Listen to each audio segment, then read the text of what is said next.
सासरी कितीही सुख असलं तरी प्रत्येक स्त्रीला 4 दिवस माहेरी जावंसं वाटतं. माहेरी जाऊन सर्वांची विचारपूस करावी आणि 2 दिवस राहावं अशी प्रत्येकीची इच्छा असते.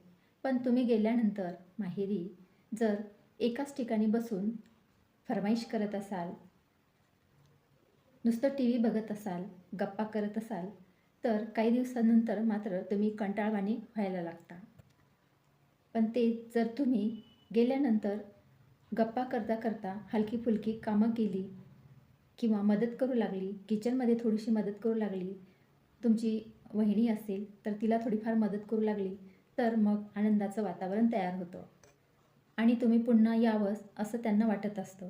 पण तुम्ही जर एकाच ठिकाणी बसून जर सर्व फर्माईश करत असल्या, तर मात्र तुम्ही अगदी कंटाळवाणे होता आणि आपल्यालासुद्धा नंतर माहेरची बोलावणी येत नाही. आपल्याला स्वतःलाच जावं लागतं. तर कोणतं वागणं योग्य राहील असं तुम्हाला वाटतं? कमेंट करून मला नक्की सांगा.